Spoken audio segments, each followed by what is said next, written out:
Very good morning to all of you. सभी students को नमस्कार। बेटा, इस वीडियो में हम लोग डिस्कस करने वाले हैं बीए पार्ट थर्ड हिस्ट्री का जो सेकंड पेपर है, कंटेम्प्रेरी इंडिया यानी समसामयिक भारत। और ये 1947 के बाद के भारत की बात होती है इसमें। तो इसके पैटर्न के ऊपर हम लोग डिस्कस करेंगे, इसके इंपॉर्टेंट क्वेश्चंस के ऊपर डिस्कस करेंगे, प्राइवेट और रेगुलर दोनों बच्चों के लिए।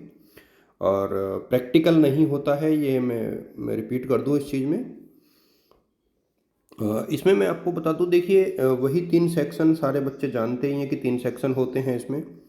और ए सेक्शन में जो है एक एक नंबर वाले 10 क्वेश्चन हैं। बी सेक्शन में 10-10 वाले 5 क्वेश्चन हैं। 10 आते हैं लेकिन 5 करने होते हैं इसमें। और लगभग 2 से ढाई पेज में आप आंसर राइटिंग करोगे, 3 पेज भी कर सकते हो, कोई मेजर इशू नहीं है।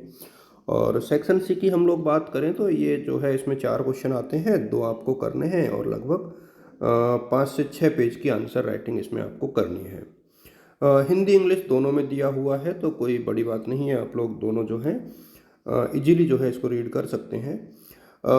बिपिन चंद्रा वाली बुक बहुत अच्छी आती है इसमें, आप रीड कर सकते हो इसको। हालांकि पॉइंट्स में नहीं है, तो कुछ मेजर इश्यूज भी जो है इसके रिगार्डिंग आप लोगों को देखने को मिल सकते हैं, क्योंकि पॉइंट्स में जब आंसर नहीं होता है तो कई बार ऐसी दिक्कतें आती हैं। ये देखिए, पहला पेपर जो था पूरा आधुनिक भारत का था, और दूसरा पेपर जब हम पढ़ते हैं तो उसके 2 भाग हैं। एक तो भारतीय संस्कृति एवं विरासत है, तो जो बच्चे इसको ऑप्ट करेंगे वो अलग रहेंगे। और जो दूसरे बच्चे हैं वो इसमें ऑप्ट कर रहे हैं माना कि समसामयिक भारत। तो मैं समसामयिक भारत का डिस्कशन पहले कर रहा हूँ। और दोनों ही पेपर एग्जाम में मिलते हैं, आपको जो चाहें आप कर सकते हैं। लेकिन अब देखना ये कि आप में से ज़्यादातर बच्चों ने जो मेरे से कहा था कि सर समसामयिक भारत के ही इम्पोर्टेंट आपको बताने हैं, तो मैं पहले उसी पर डिस्कस कर रहा हूँ। देखिए, सबसे पहले तो मैं आपको बता दूं कि इस वाली यूनिट से जो पहला क्वेश्चन है ना हमारा, वो बनता है। पहली यूनिट को हमेशा से ही इम्पोर्टेंट माना जाता है। तो मेरा यह कि पहला तो यह कि भारतीय संविधान का निर्माण, मुख्य विशेषताएं और मुख्य संशोधन कौन कौन से हैं।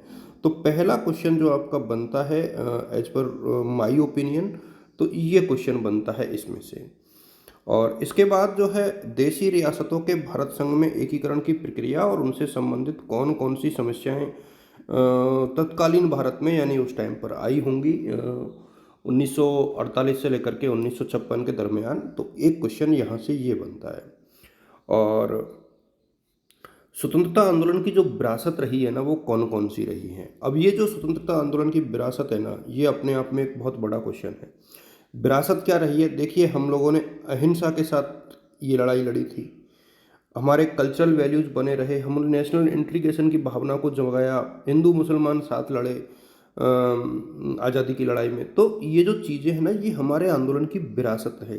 भले ही ये आज की डेट में बिखरती हुई नज़र आ रही हो, लेकिन कहीं ना कहीं ये विरासत है। तो एक क्वेश्चन यहाँ से ये भी बनता है कि स्वतंत्र जो आंदोलन हुआ था उसकी विरासत के ऊपर एक निबंध लिखो। ये एक क्वेश्चन बनता है कि कौन कौन सी विरासत है भारत के स्वतंत्रता आंदोलन की, जिनको हम लोग वी कैन हाईलाइटेड इट।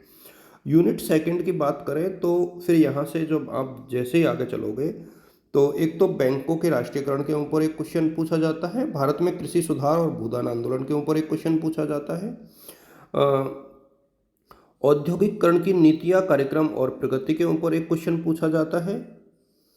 और एक जो है अब मिश्रित अर्थव्यवस्था की विशेषताएं कौन कौन सी होती हैं, इसके ऊपर एक क्वेश्चन पूछा जाता है, क्योंकि भारतीय अर्थव्यवस्था मिश्रित है। और एक क्वेश्चन जो है हो सकता है कि उदारीकरण के ऊपर भी पूछ ले, क्योंकि उदारीकरण की तरफ हम लोग मूव कर रहे हैं और डेली इससे संबंधित जो है चीज़ें बढ़ रही हैं। लिबरलाइजेशन जिसको बोलते हैं, mixed economy, and this one is the industrialisation policy programme and progress. यदि हम लोग तृतीय यूनिट यानी थर्ड यूनिट की बात करें तो इसमें एक तो गुटनिरपेक्षता यानी नॉन अलाइनमेंट मूवमेंट, असंलग्नता की नीति, और सार्क एक क्वेश्चन यहाँ से बनता है। दूसरा, मुख्य राजनीतिक दल और प्रजातंत्र में उनकी भूमिका, एक क्वेश्चन ये बनता है। और भारत की विदेश नीति के प्रमुख तत्व कौन कौन से हैं, एक क्वेश्चन ये बनता है। तो ये 3 क्वेश्चन आप लोग देखोगे तो मेरे सामने इसमें से आपको मिल जाएगा। और मेरे हिसाब से ये यूनिट थोड़ी सी ज़्यादा, पहली यूनिट थोड़ी वेग है यानी बहुत बड़ी लग रही है। इस यूनिट को आप पूरा पढ़िए, इसमें से 20 नंबर का एक क्वेश्चन मिल जाएगा, एक क्वेश्चन 10 नंबर का मिल जाएगा। तो इसको पूरा पढ़ लो कि एक दलीय प्रभुत्व से गठबंधन की राजनीति तक और गठबंधन की राजनीति से एक दलीय दल के प्रभुत्व तक की जो कहानी फिलहाल चल रही है वर्तमान में, तो ये क्वेश्चन यहाँ से बन सकता है। और पड़ोसी राष्ट्रों के संबंध को मैं नहीं हाईलाइट कर रहा हूँ क्योंकि फिर सारे देशों के साथ संबंध पढ़ने पड़ेंगे, वो आपके लिए थोड़ा सा मुश्किल हो जाएगा। इसके बाद ये जो है ना, ये वाला जो यूनिट है, फोर्थ यूनिट काफ़ी इंपॉर्टेंट बन जाती है।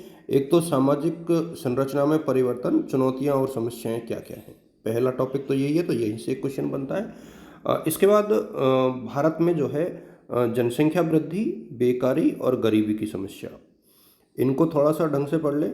और इसके बाद सामाजिक सुधार आंदोलनों को ढंग से पढ़ें, क्योंकि सामाजिक सुधार आंदोलन में खास तौर पे महिलाओं और मध्यम वर्ग की क्या भूमिका रही, ये जो क्वेश्चन है ना, यहाँ से ये थोड़ा सा हाईलाइटेड करके आप देखोगे तो ज़्यादा अच्छा जो है बन पाएगा। इसके बाद विज्ञान और तकनीकी की यदि हम लोग बात करें, यानी जो पंचम यूनिट है, ये अपने आप में एक बहुत अच्छी है। तो साहित्य और जनसंचार की बदलती हुई प्रवृत्तियाँ, इसके ऊपर एक क्वेश्चन बनता है। और इसके देखिए, ये जो है एक क्वेश्चन बन गया, साहित्य और जनसंचार की बदलती प्रवृत्तियाँ। और विज्ञान और तकनीकी की क्षेत्र में जो है कौन कौन सी प्रगति हुई है, उनकी प्रमुख उपलब्धियां क्या हैं।